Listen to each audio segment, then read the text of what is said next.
Hello students, how you? कैसे चल रहा है? कैसे हो बेटे आप लोग? कैसी तैयारी चल रही है? अब तो एकदम जो है कि फाइनल काउंटडाउन शुरू हो गया आपका। तो इसी क्रम में हम लेके आए हैं री नीट मॉक सीरीज का अगला जो टेस्ट है उसको डिस्कस करेंगे हम।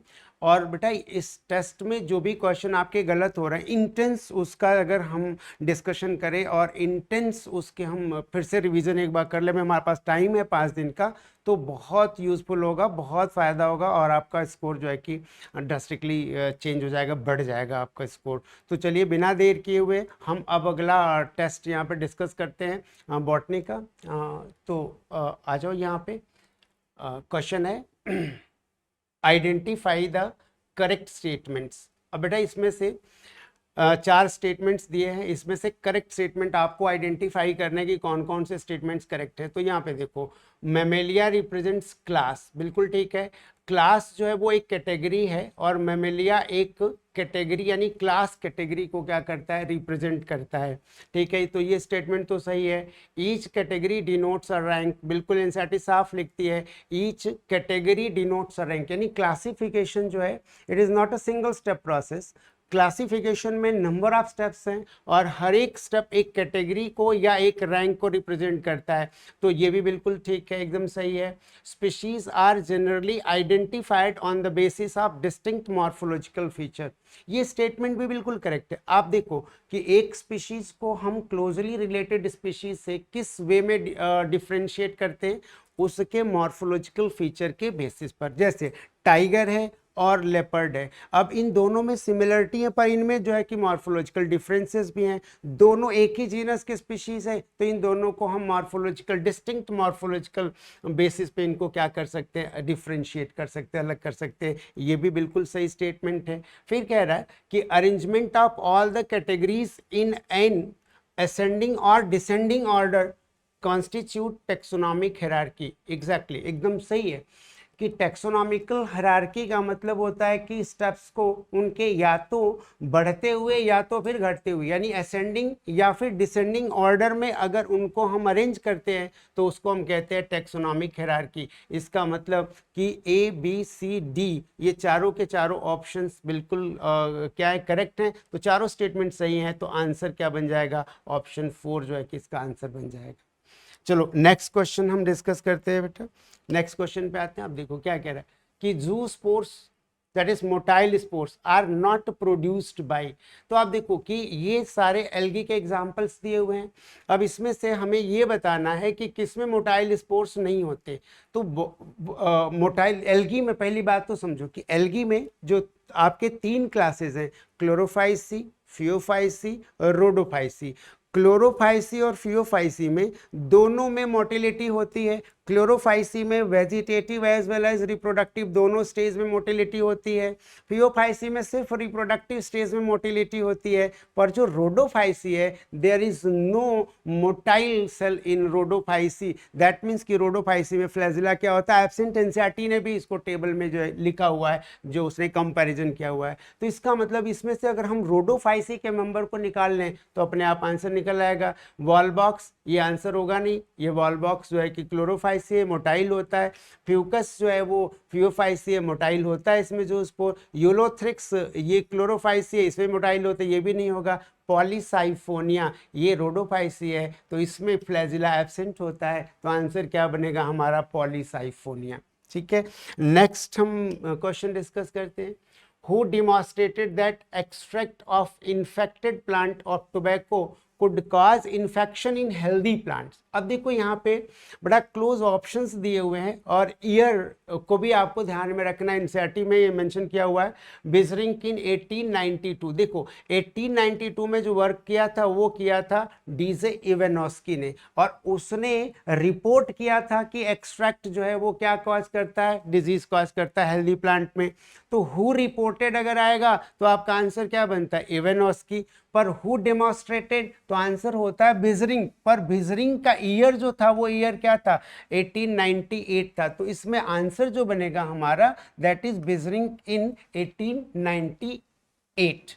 अब इवेनॉस्की ने रिपोर्ट किया था किसमें, 1892 में। स्टैनले ने 1935 में क्रिस्टलाइज किया था टीएमबी को, पर ये बात किसने डेमोन्स्ट्रेट करी थी कि extract of infected plant of tobacco could cause infection in healthy plant? तो it was demonstrated by Beijerinck but in the year 1898। तो आंसर हमारा बनेगा 4। चलो नेक्स्ट क्वेश्चन की बात करते हैं हम। Asymptote in logistic growth curve is obtained when? अब देखो एसिम्पटॉट का लॉजिस्टिक ग्रोथ को अगर हम देखें यहाँ पे पॉपुलेशन ग्रोथ में, तो अगर हम लॉजिस्टिक ग्रोथ देखें बेटा तो सिग्मोइडल को हम लॉजिस्टिक ग्रोथ कर्व बोलते हैं। यहाँ पे देखो, यहाँ पे सपोज करो कि ये के है carrying capacity.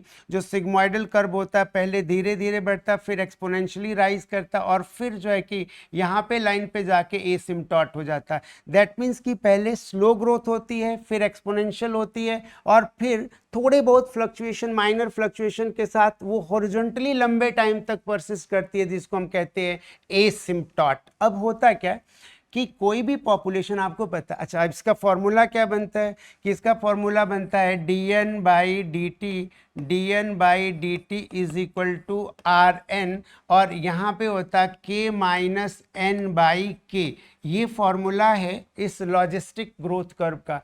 dn by d t is equal to r n k minus n by k. अब यहाँ पे dn बाई डी टी क्या है? Change in population. आर जो है intrinsic rate of natural increase, n जो है पॉपुलेशन साइज है, और के माइनस एन बाई के ये है एनवायरमेंटल रेजिस्टेंस। आपको अच्छी तरह से पता है। अब देखो कि कोई भी पॉपुलेशन कहाँ तक कोई भी पॉपुलेशन कैसे ग्रो करता है, तो दो अपोजिट फोर्सेस होते हैं पॉपुलेशन को ग्रो कराने के लिए। एक होता है बायोटिक पोटेंशियल और दूसरा होता है एनवायरमेंटल रेजिस्टेंस, और बीच में लिमिट क्या हो गई? Carrying capacity. दैट मीन्स कि अगर किसी, डार्विन ने भी कहा था कि अगर किसी स्पीशीज के इंडिविजुअल्स को अनलिमिटेड फूड और स्पेस मिले तो वो अपना नंबर बढ़ाएगा, अपने बायोटिक पोटेंशियल को रियलाइज करने की कोशिश करेगा, लेकिन कैरिंग कैपेसिटी के बियॉन्ड थोड़े ही जाएगा। अगर कैरिंग कैपेसिटी के बियॉन्ड चला जाएगा तो पॉपुलेशन क्रैश हो जाएगा। तो अब यहाँ पे क्या होता है कि एनवायरमेंटल रेजिस्टेंस उस बढ़ते हुए पॉपुलेशन के अगेंस्ट क्या करता है? रेजिस्टेंस कॉज करता है। डिफरेंट तरह के बायोटिक और एबायोटिक मेजर लगा के बढ़ते हुए पॉपुलेशन को रोकने की कोशिश करता है। तो के माइनस एन बाई के जो है एनवायरमेंटल रेजिस्टेंस हो गया। अब जब पॉपुलेशन यहाँ के पास पहुंचेगा, दैट मीन्स कि जितने रिसोर्सेस है अगर उस को यूटिलाइज करने के बराबर नंबर पॉपुलेशन का पहुंच गया, इंडिविजुअल का पहुंच गया, यानी के जो है वो एन के बराबर हो गया। तो अगर के एन के बराबर हो गया तो अब पॉपुलेशन लंबे टाइम तक थोड़े बहुत माइनर फ्लक्चुएशन के साथ लंबे टाइम तक क्या होगा? परसिस्ट करेगा। और उसी फेज को हम क्या बोलते हैं? उसको कहते हैं एसिम्पटॉट। एसिम्पटॉट का मतलब होता है विद माइनर फ्लक्चुएशन। अगर कोई चीज हॉरिजॉन्टली लंबे टाइम तक परसिस्ट करती है तो उसको कहते हैं एसिम्पटॉट। तो एसिम्पटॉट लॉजिस्टिक कर्व में कब आएगा? लॉजिस्टिक ग्रोथ में ये कब आएगा? शुरू में आएगा? नहीं। बीच में आएगा? नहीं। कब आएगा? जब के एन के बराबर होगा तो क्या होगा? एसिम्पटॉट की कंडीशन होगी। तो यहाँ पे आंसर बन जाएगा हमारा फर्स्ट के इज इक्वल टू एन। अगर के एन से ज्यादा हो गया तो नहीं होगा, के एन से कम होगा तो नहीं होगा। तो आंसर क्या बनेगा? के इज इक्वल टू एन। उस कंडीशन पे एसिम्पटॉट की कंडीशन होगी। नेक्स्ट क्वेश्चन हम डिस्कस करते हैं बेटा। Which of the following statement is true for sac fungi? देखो sac fungi का मतलब यहाँ पे क्या हो गया? sac fungi है, that means कि ascomycetes। sac fungi ascomycetes. अब एस्कोमाइसिट्स के अबाउट इसमें से आपको बताना है करेक्ट स्टेटमेंट। तो कह रहा है कि it include morals and truffles with edible basidio carp. देखो यहाँ तक तो ठीक है, it include morals and truffles. यही चीज आपको देखना है कि आप क्या करते हैं कि आप शुरू के ही जो है कि आधे से या जो है कि 70% तक लाइन पढ़ के और आंसर जो है कि जजमेंटल होके लगा देते हैं कि कह दिया it include morals and truffles, बस आपने जो है कि लगा दिया। नहीं, यहाँ पे जो है कि असली जो है थ्रिल तो यहाँ पे पड़ा हुआ है। तो अब ये क्या कह रहा है कि it include morals and truffles with edible basidio carp. गलत हो गया। मोरल्स और ट्रफल्स जो है वो एस्को कार्प एडिबल होता है, तो ये ऑप्शन गलत हो गया।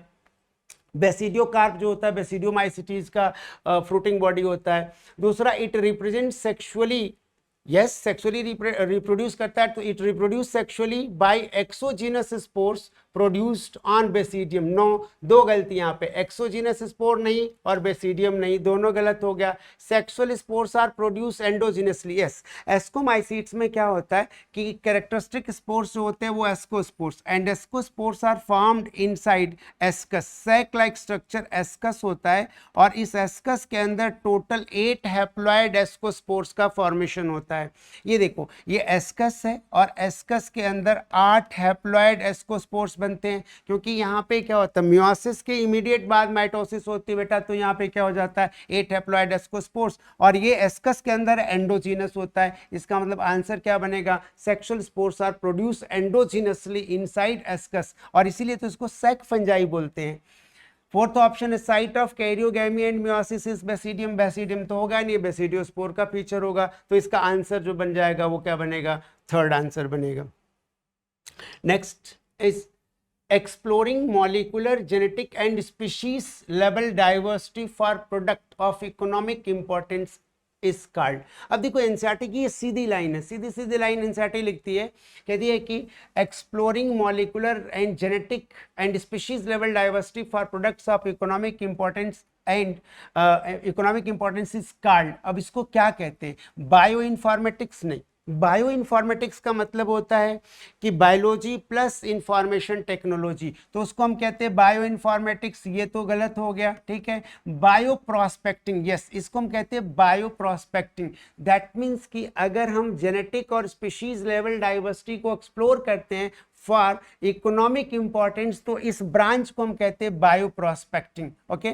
बायो फोर्टिफिकेशन, ये प्लांट ब्रीडिंग की ब्रांच है, जिसमें हम ब्रीडिंग के थ्रू हेल्दियर फैट और प्रोटीन रिच हाइब्रिड वैरायटी को डेवलप करते हैं, तो ये बायो फोर्टिफिकेशन भी नहीं होगा। बायो मैग्निफिकेशन जो होता है वो एक्वेटिक इकोसिस्टम में जब कोई non biodegradable pollutant different traffic level पे एम्पलीफाई होता जाता है, मैग्नीफाई होता जाता है, तो उसको बायो मैग्निफिकेशन कहते हैं। तो इसका आंसर जो बनेगा वो क्या बनेगा, सेकंड आंसर बनेगा इसका।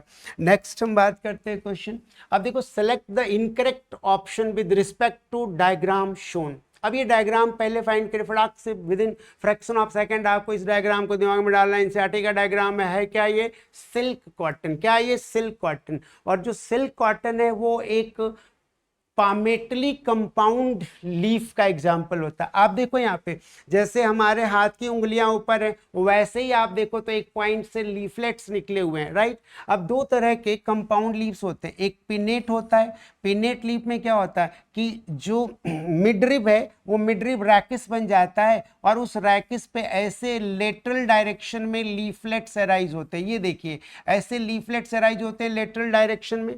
जैसे हमारे बॉडी में ये एक्सिस है, इस एक्सिस के दोनों तरफ हमारे ईयर पिन्ना है, तो उसी तरह से एक एक्सिस के दोनों तरफ लेटरल डायरेक्शन में जैसे हमारे कान होते हैं, उसी तरह लेटरल डायरेक्शन में दोनों तरफ लीफलेट होते हैं, तो इसको हम कहते हैं पिनेट कंपाउंड। क्या बोलेंगे इसको, पिनेट कंपाउंड, क्योंकि एक एक्सिस के दोनों लेटरल डायरेक्शन में लीफलेट्स ओरिजिनेट होते हैं, अराइज होते हैं, तो ये पिनेट है, जैसे हमारे कान निकले होते हैं। लेकिन पामेट का मतलब होता है हमारे फिंगर की तरह से, जैसे हाथ की उंगलियां हैं, तो एक एक्सिस से अगर ऐसे पाम लाइक लीफलेट्स है तो उसको कहेंगे पामेट कंपाउंड।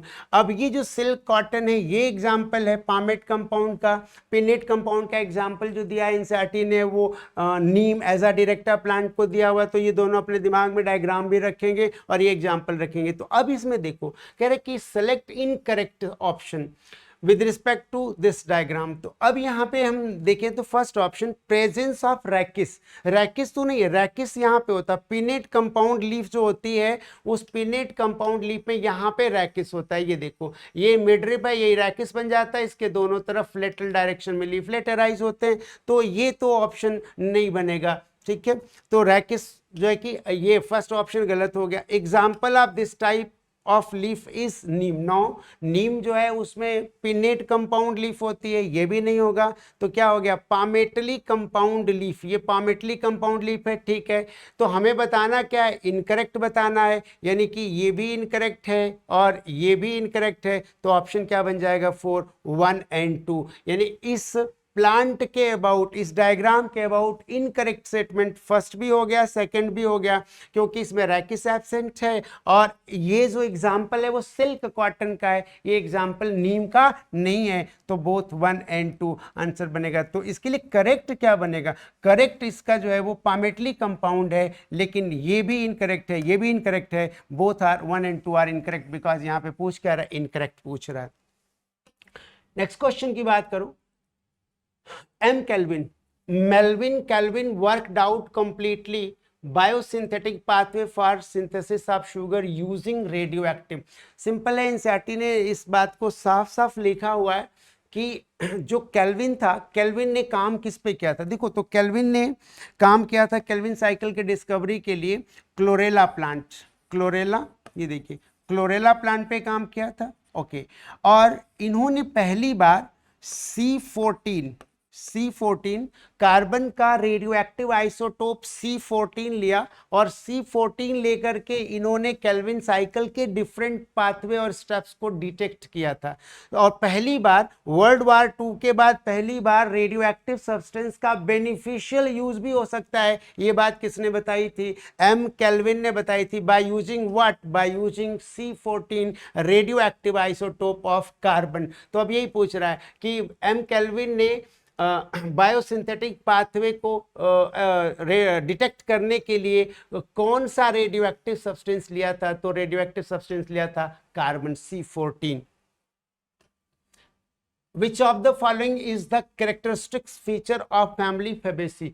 फेबेसी फैमिली का कैरेक्टरिस्टिक फीचर कौन सा है इसमें देखें तो देखो, obliquely placed ovary, no, obliquely placed ovary is feature of Solanaceae. अच्छा, सोलेनेसी फैमिली के कुछ फीचर्स है, हालांकि सोलेनेसी फैमिली को एनसीईआरटी ने हटाया, पर क्वेश्चन पूछा था, पिछली बार क्वेश्चन पूछा था नीट में सोलेनेसी का, ठीक है, पर हटा तो दिया है, पर आप जो है कि छोड़ना नहीं, इसको सोलेनेसी पढ़ लेना और सोलेनेसी की ये फीचर तो जरूर दिमाग में रखना कि ऑब्लिकली प्लेस्ड ओवरी सोलेनेसी का फीचर है और की कैरेक्टर है सोलेनेसी फैमिली का, ऑब्लिकली और ऑब्लिगेटली प्लेस्ड ओवरी, स्वालन प्लेसेंटा, ये सोलेनेसी का की कैरेक्टर होता है। टेट्राडाइनमस कंडीशन, बेटे टेट्राडाइनमस कंडीशन होता है, उसको हम कहते हैं 2+4, 6 स्टेमन्स होते हैं और 2 बाहर के छोटे, 4 अंदर के बड़े होते हैं, और 2+4 की कंडीशन होती है टेट्राडाइनमस कंडीशन। ये कंडीशन होती है किसकी? ये ब्रैसिकेसी की कंडीशन होती है। तो this condition is of Brassicaceae family.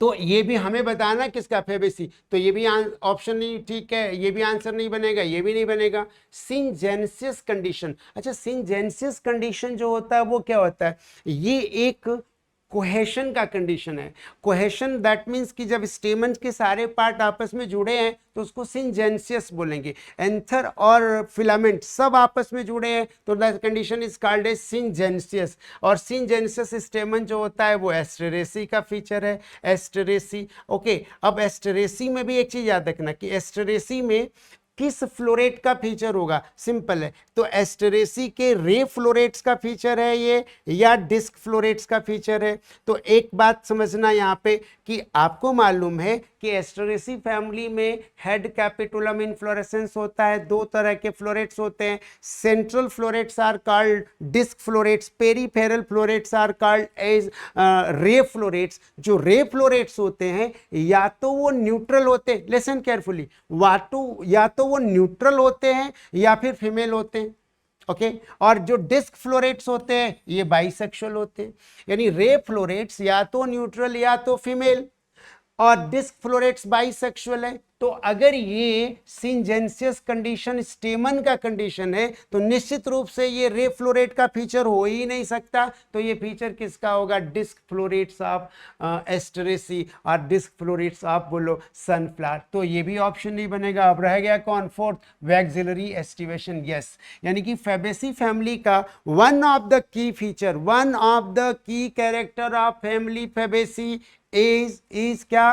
Vexillary aestivation. और vexillary aestivation polypetalous 5 part aestivation होता है जिसमें पोस्टीरियर पेटल जो है लार्जर होता है, largest posterior petal is called as vexillum और स्टैंडर्ड। दो लेटरल पेटल्स है जिनको हम विंग और एली, और दो फ्यूज्ड एंटीरियर पेटल्स होते हैं जिसको हम कील और कैरिना बोलते हैं। तो ये देखो, ये हो गया वैक्सिलम, ये हो गया विंग और एली, ये हो गया दैट इज कील और इसी को हम कहेंगे कैरिना, और ये जाइगोमॉर्फिक फ्लावर है, और ये हो गया वैक्सिलरी एस्टिवेशन। अब वैक्सिलरी एस्टिवेशन का एक इक्वेशन बड़ा इंटरेस्टिंग पूछा जाता है, 1 + 2 फ्यूज, याद रखना इसको। ये वैक्सिलरी एस्टिवेशन का इक्वेशन बनता है 1 यानी कि वैक्सिलम, 2 बिंग और एली, और 2 जो है वो कील और कैरिना जो कि आगे से फ्यूज्ड है, और यही स्टेमन और कार्पेल को क्या करते हैं, कवर करते हैं, एनक्लोज करते हैं। तो answer will B 4। Next question, cells positioned away from root apical meristem differentiated as while those pushed to periphery matured as। देखो यहाँ पे एनसीईआरटी ने ग्रोथ एंड डेवलपमेंट में ये चीज साफ साफ लिखी हुई है कि जो डिफरेंशिएशन है वो ओपन प्रोसेस होता है प्लांट में। ओपन प्रोसेस यानी जब भी कोई प्लांट ग्रो करेगा तो निश्चित रूप से वो डिफरेंशिएट करेगा, बिकॉज एक ही तरह के सेल से डिफरेंट तरह के पार्ट्स बनते हैं, और सेल्स का जो फाइनल फेट होता है वो मैच्योरिटी, सेम टाइप के सेल मैच्योरिटी के बाद डिफरेंट टाइप के क्या बनाते हैं, डिफरेंट टाइप के ऑर्गन पार्ट्स बनाते हैं। और कौन सा सेल किस तरह का पार्ट बनाएगा ये डिपेंड करता है उसके एलोकेशन पे। वही बात यहाँ पे कह रही है एनसीईआरटी कि जब ग्रोथ होती है तो एपिकल मेरिस्टेम से, चाहे रूट एपिकल मेरिस्टेम हो चाहे शूट एपिकल मेरिस्टेम हो, उन मेरिस्टेम से जो भी सेल्स बनते हैं वो सारे एक जैसे बनते हैं, और मैच्योरिटी के बाद उन सेल्स का क्या होता है, फाइनल फेट डिसाइड होता है कि वो किस तरह के ऑर्गन में डिफरेंशिएट होगा। अब ये डिफरेंशिएशन क्या बनाएगा वो डिपेंड करता है उसके एलोकेशन पे कि वो प्लांट बॉडी में कहाँ पे एलोकेट करता है, कहाँ पे जाता है। दैट जैसे कि अगर कोई cell positioned away from root apical meristem, अगर रूट एपिकल मेरिस्टेम से, ध्यान देखना ये मेरिस्टेमेटिक रीजन है, रूट एपिकल मेरिस्टेम से अवे जाता है तो क्या बन जाएगा, रूट कैप बन जाएगा। रूट एपिकल मेरिस्टेम से अवे गया, रूट कैप बन गया। और जब पेरीफेरी पे जाएगा तो क्या बना लेगा, एपिडर्मिस बना लेगा। एपिडर्मिस माने एपिब्लेमा रूट का। तो क्या हो गया यहाँ पे आंसर होगा कि पोजीशनड अवे तो क्या बनाएगा, रूट कैप। और root apical meristem differentiated as while those pushed to periphery matured as. तो आप देखो यहाँ पे क्या बन जाएगा, फर्स्ट ऑप्शन देखे रूट कैप, यानी cells positioned away from root apical meristem differentiated as, यहाँ पे लिखे रूट कैप। और while those pushed to periphery matured as epidermis, यानी कि ऑप्शन कौन सा बन जाएगा, फर्स्ट ऑप्शन जो है कि इसका करेक्ट हो जाएगा। तो आंसर बन गया 1 कि अगर एपिकल मेरिस्टेम अवे पोजीशनड होता है तो रूट कैप बनाएगा, पेरीफेरी पे जाएगा तो एपिडर्मिस बनाएगा, simple. Next question, secondary growth is characteristic feature of. अब एक चीज देखो, सेकेंडरी ग्रोथ वैसे तो एनसीईआरटी निकाल दिया, पर एनसीईआरटी ने ग्रोथ डेवलपमेंट के एक समरी में ये बात जो है कि मेंशन करी है उसने कि जो सेकेंडरी ग्रोथ होती है वो सेकेंडरी ग्रोथ होती है कैसे प्लांट्स में होती है। तो secondary growth is feature of gymnosperms and dicot. पहली बात समझो कि जो ट्रैकियोफाइट्स होते हैं, ट्रैकियोफाइट्स का मतलब कि प्लांट जिनमें कि वैस्कुलर टिश्यू होता है, तो all tracheophytes show secondary growth, no. Tracheophytes होते हैं जैसे टेरिडोफाइट्स, जिम्नोस्पर्म, एंजियोस्पर्म, इन तीनों को हम ट्रैकियोफाइट्स बोलते हैं। अब जो सेकेंडरी ग्रोथ है वो फीचर किसका है, वो फीचर किसका है, तो जिम्नोस्पर्म का फीचर है और डाइकॉट का है।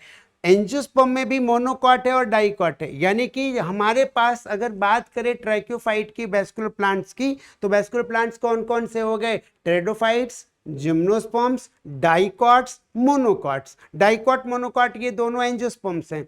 तो क्या सारे के सारे ट्रैकियोफाइट में सेकेंडरी ग्रोथ होती है, नो।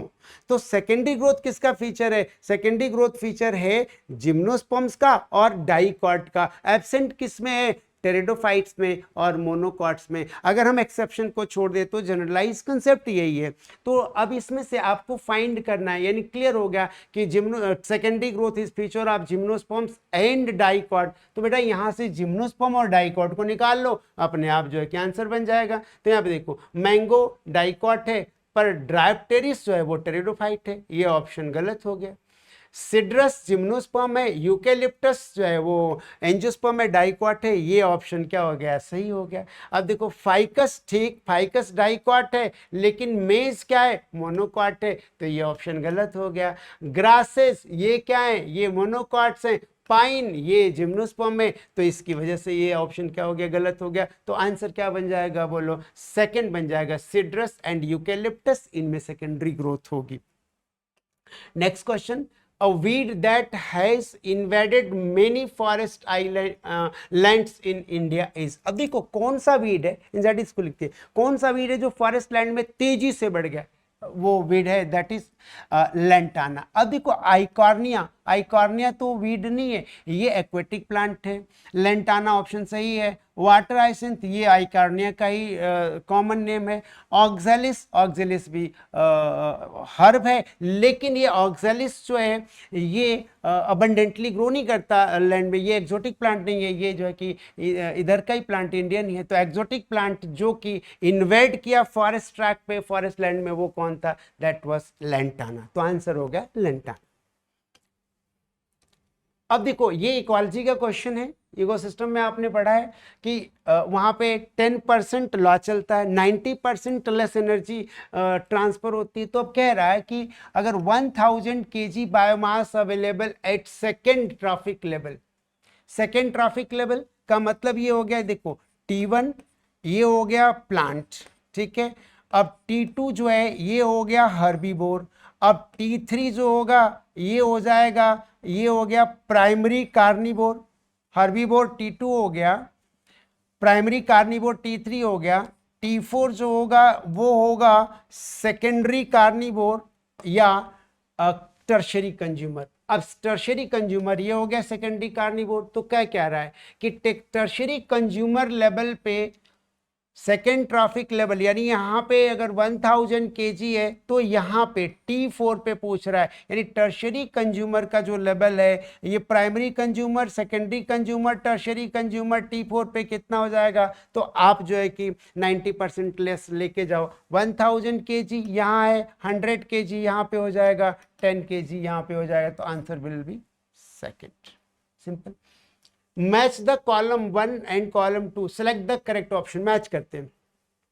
अब देखो प्रोकैरियोट, प्रोकैरियोट राइबोजाइम से मैच नहीं हो सकता, precursor of mRNA, पॉलीसिस्टोनिक mRNA, yes. अब अगर हम प्रोकैरियोट्स की बात करें तो प्रोकैरियोट्स में mRNA कैसा होता है, पॉलीसिस्टोनिक, क्योंकि प्रोकैरियोट में सिंपल, प्रोकैरियोट में बड़ा स्पेशल अरेंजमेंट होता है, एक ही क्रोमोसोम है, एक ही डीएनए प्रोकैरियोट में। तो एक मेटाबॉलिज्म में काम आने वाले जो जीन्स है ना बेटा, उनको एडजेसेंट लाई कराया जा सकता है, जैसे ZYA, मान लो तीनों जीन को एक ही साथ एडजेसेंट लाई करके एक common promoter, common regulatory gene से इनका एक्सप्रेशन क्या किया जा सकता है, रेगुलेट कराया जा सकता है। क्योंकि इनमें एक ही क्रोमोसोम है तो एक मेटाबॉलिज्म में काम आने वाले जीन से एडजेसेंट लाई कर सकते हैं।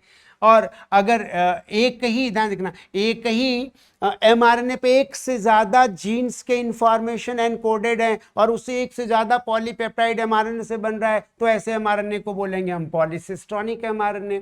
यानी mRNA which can produce more than one polypeptide is called पॉलीसिस्टोनिक। तो प्रोकैरियोट में पॉलीसिस्टोनिक होता है क्योंकि प्रोकैरियोट में ये अरेंजमेंट कॉमन हो सकता है, सिंगल क्रोमोसोम है, सिंगल डीएनए। यूकैरियोट में क्या होगा, मोनोसिस्टोनिक। ऑब्वियसली यूकैरियोट में बहुत सारे क्रोमोसोम है तो पॉलीसिस्टोनिक अरेंजमेंट यहाँ पे नहीं होता, मोनोसिस्टोनिक होता है। स्नर्प क्या बोलते हैं, small nuclear ribo nucleo protein. बेटे स्नर्प जो है वो स्प्लाइसोसोम कॉम्प्लेक्स की एंजाइम है और ये स्प्लाइसिंग करती है एक आरएनए एंजाइम है, और आरएनए एंजाइम को क्या कहते हैं, राइबोजाइम। हेट्रोन्यूक्लियर आरएनए, एचएनआरएनए, ये कैसा होता है, ये होता है प्रिकर्सर ऑफ एमआरएनए। मींस कि एमआरएनए का जो प्रिकर्सर है वो एचएनआरएनए, फिर इसकी स्प्लाइसिंग होती है और मैच्योर एमआरएनए बनता है। तो अब ऑप्शन हमने देख लिया मैच करा के, तो ए के साथ हमने थर्ड को मैच कराया, बी के साथ हमने कराया फोर्थ को, तो A3 B4 ए के ऑप्शन बनता है। सेकेंड आंसर ये बन जाएगा आपका करेक्ट ऑप्शन। नेक्स्ट इज, अभी एक स्टेटमेंट है, statement some bacteria are pathogens causing damage to crop pets and farm एंथेटिक लाइन है, यस ठीक है। और कह रहे cholera, typhoid, tetanus, citrus canker are disease caused by different bacteria. बिल्कुल ठीक है, दोनों स्टेटमेंट्स बिल्कुल करेक्ट है, कुछ नहीं सोच रहे इसमें। तो both statement 1 and statement 2 are correct, दोनों स्टेटमेंट करेक्ट है। नेक्स्ट बात करेंगे कि फिर से एक स्टेटमेंट है, देखो, glycolysis involve partial oxidation of 1 glucose molecule. बिल्कुल ठीक है, एक ग्लूकोज मॉलिक्यूल का पार्शियल ऑक्सीडेशन इन्वॉल्व होता है ग्लाइकोलिसिस में, बट गलत क्या है, गलत है 3 मॉलिक्यूल्स ऑफ पायरुवेट, गलत है, ये गलत है। यानी जो ग्लूकोज है बेटे, देखो ग्लूकोज एक 6 कार्बन कंपाउंड है। अच्छा जी, ग्लूकोज अगर 6 कार्बन कंपाउंड है तो जब ये पायरुविक एसिड बनाएगा, पायरुविक एसिड जो होता है ये कितने कार्बन कंपाउंड होता है, तो पायरुविक एसिड है ये 3 carbon compound. Glucose 6 carbon compound है, पायरुविक एसिड 3 कार्बन कंपाउंड है। कार्बन बैलेंस करने के लिए कितने मॉलिक्यूल बनाना होगा, 2 मॉलिक्यूल, इसका मतलब 3 मॉलिक्यूल कह दिया तो गलत हो गया। तो statement 1 is incorrect. Second statement देखो, ग्लाइकोलिसिस आकर in cytoplasm and present in all living organisms, ये ठीक है। यानी स्टेटमेंट 2 जो है वो ठीक है, ये साइटोप्लाज्म में होता है और सारे लिविंग ऑर्गेनिजम्स में ग्लाइकोलिसिस होता है। आपने अच्छी तरह से इसको पढ़ा हुआ है, ठीक है। तो statement 1 is incorrect and 2 is correct. तो आंसर बनेगा हमारा 4। चलो नेक्स्ट क्वेश्चन हम डिस्कस करते हैं बेटा। What is the common character in China rose and chilli. देखो चाइना रोज जो है, फैमिली से उठा लो क्वेश्चन, चाइना रोज जो है ये किस फैमिली का है, चाइना रोज है मॉलवेसी फैमिली, और चिली जो है ये है सोलेनेसी फैमिली। अब इनके कैरेक्टर्स अगर हम कंपेयर कर लें तो क्वेश्चन आसानी से कर सकते हैं। तो what is common character in China rose and chilli flower, दोनों के फ्लावर का हम कॉमन कैरेक्टर, जाइगोमॉर्फिक सिमेट्री नहीं, दोनों के फ्लावर जो है कि एक्टिनोमॉर्फिक होते हैं। तो जाइगोमॉर्फिक फ्लावर जो होता है ये आपको सिर्फ जितने फैमिलीज हैं उसमें सिर्फ जो है कि आपको कहाँ मिलेगा, एक मिलेगा फेबेसी में जाइगोमॉर्फिक, और दूसरा जो मिलेगा वो मिलेगा आपको पोएसी में, पोएसी में जाइगोमॉर्फिक फ्लावर है और फेबेसी में जाइगोमॉर्फिक फ्लावर है। बाकी जो है कि ऑलमोस्ट फ्लावर्स जो है वो क्या है, एक्टिनोमॉर्फिक। तो ये गलत हो गया। यूनिसेक्सुअल फ्लावर नहीं, दोनों में फ्लावर्स जो होते हैं वो बाइसेक्सुअल, ये भी गलत हो गया, ये भी गलत हो गया। एपीपेटलस कंडीशन ऑफ स्टेमन, अब देखो कि epipetalous condition of stamen, yes epipetalous chilli में होता है, ठीक है, चाइना रोज में होता है, यस दोनों में एपीपेटलस कंडीशन है। तो हमारा आंसर बन जाएगा 3rd। अच्छा मोनोएडल्फस कंडीशन, मोनोएडल्फस होता तो है पर किस में होता है, चाइना रोज में होता है, चिली में मोनोएडल्फस नहीं होता। तो ये 4th ऑप्शन वैसे ही गलत हो गया। तो आंसर हमारा बन जाएगा 3rd। यानी कि कॉमन कैरेक्टर दोनों के बीच में क्या है, एपीपेटलस कंडीशन ऑफ स्टेमन, दोनों में एपीपेटलस की कंडीशन होती है। नेक्स्ट हम बात करते हैं, फिर मैच करना है इस क्वेश्चन में। तो मैच करते हैं क्लोरोफिल ए। अब इसका कलर, एक तरफ पिगमेंट्स दिया है, दूसरी तरफ कलर दिया है। क्लोरोफिल ए का कलर क्या होता है, ब्राइट और ब्लू ग्रीन कलर होता है, यस ब्लूइश ग्रीन कलर होता है, एनसीईआरटी लिखती है। क्रोमेटोग्राम पे इन तीनों का चारों का कलर। क्लोरोफिल बी जो होता है वो येलो ग्रीन कलर का होता है। ज़ैंथोफिल का कलर येलो होता है और कैरोटीनॉइड्स का colour yellow to yellow orange होता है। तो अब ऑप्शन क्या बनेगा, 1 का हो गया बी, सेकंड का हो गया ए, एक का बी, सेकंड का ए, और थर्ड का हो गया सी। तो ऑप्शन बन जाएगा हमारा थर्ड ऑप्शन सही है। नेक्स्ट बात करते हैं, select the correct ploidy of. अब यहाँ पे देखो कि ये जो है ब्रायोफाइट्स और टेडोफाइट्स के कुछ प्लॉइडीज पूछे इन्होंने, फर्न और जो है ब्रायोफाइट के प्लांट मार्किंशिया है, ठीक है। तो देखते हैं क्या कहता है कि select the correct ploidy of following leaf cell of moss. पहली बात समझो कि हमारे पास जो 5 प्लांट ग्रुप्स हैं, एल्गी, ब्रायोफाइट्स, टेरिडोफाइट्स, जिम्नोस्पर्म्स और एंजियोस्पर्म्स। बेटे एल्गी में डोमिनेंट फेज क्या होता है, गैमेटोफाइट। ब्रायोफाइट में डोमिनेंट फेज क्या है, गैमेटोफाइट है। स्पोरोफिटिक डोमिनेंस किस में होता है, टेरिडो, जिम्नो और एंजियोस्पर्म में होता है। पर टेरिडोफाइट्स में जो गैमेटोफाइट होता है वो क्या होता है, एन होता है। अच्छा आपको पता है स्पोरोफाइट जो होता है वो क्या होता है, 2n होता है, गैमेटोफाइट n होता है। तो जहां पे अब यहाँ पे निकालना है कि जो पार्ट गैमेटोफिटिक होगा n होगा, जो पार्ट स्पोरोफिटिक होगा वो क्या होगा, 2n होगा। अब जो प्लांट है एल्गी, पूरी ब्रायोफाइट, ये पूरी प्लांट बॉडी क्या होती है, इनकी हैप्लॉइड होती है, गैमेटोफिटिक होती है। तो अब इस बेसिस पे ये क्वेश्चन हम कर सकते हैं आसानी से। तो देखो लीफ सेल ऑफ मास, देखो मास क्या होता है, मास एक ब्रायोफाइट है, अब उसकी लीफ सेल में, यानी मास ब्रायोफाइट है, गैमेटोफिटिक बॉडी है, तो लीफ की प्लॉइडी क्या हो जाएगी, एन हो जाएगी। तो यहाँ पे एन इसकी प्लॉइडी हो गई। चलो अब कहते प्रोथैलस ऑफ फर्न, फर्न का प्रोथैलस इसका गैमेटोफाइट होता है, ये भी एन हो जाएगा। राइजोम ऑफ टेरिस, देखो टेरिस जो है ये फर्न है, फर्न की बॉडी जो है वो स्पोरोफाइट है, तो इसका राइजोम जो होगा वो राइजोम क्या होगा, 2n होगा, क्योंकि स्पोरोफिटिक बॉडी है, राइजोम स्पोरोफाइट का पार्ट है, 2n होगा।